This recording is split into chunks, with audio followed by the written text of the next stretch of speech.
Are you going to get it? I'm not sure.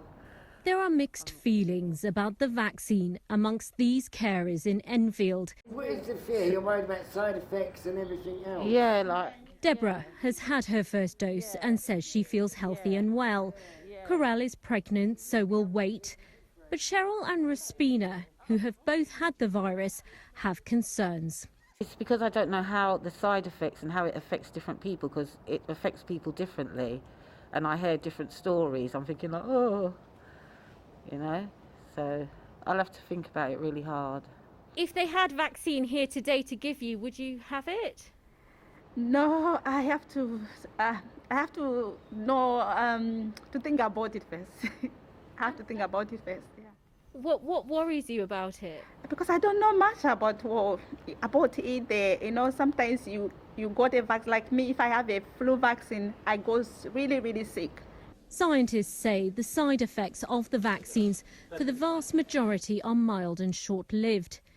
It's a difficult situation for care home manager Jonathan, who says although 90% of his vulnerable residents have had the first dose, only a third of his carers so far have chosen to be vaccinated, causing concern for residents' families.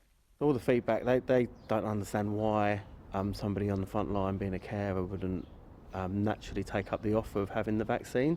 Yeah, they are shocked that people aren't saying yes.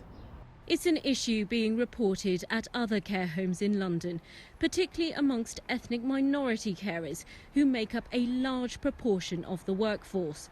Enfield, Brent, Tower Hamlets, Barking and Dagenham are all reporting concerns.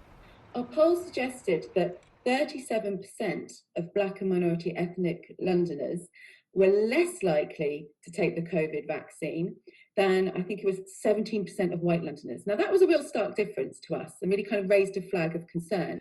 Sophie Harman is a global health expert and says historical racism and healthcare inequalities are contributing to vaccine hesitancy. We can see this from colonial legacies around experimentation and vaccines, particularly in colonial Africa, but we've also seen this against African Americans, for example, in the US. In the more contemporary period, here in the UK, there was a study that said that black women, for example, were 5 times more likely to die in childbirth than white women. That is a shocking factor. It is unsurprising that we then have this wider issue of trust feeding into vaccine hesitancy. What we need, Albert, is for the government to roll out a public awareness campaign similar to the stay-at-home campaign. We need a campaign on that mass scale because the vaccine at the moment is one of our safest ways and effective ways of getting out of this pandemic. More than 7.5 million doses of the vaccine have been administered. The government says it is working with community leaders and faith groups to reassure people that the vaccines are safe. The questions remain over how effective that messaging is. Alpa Patel, BBC London.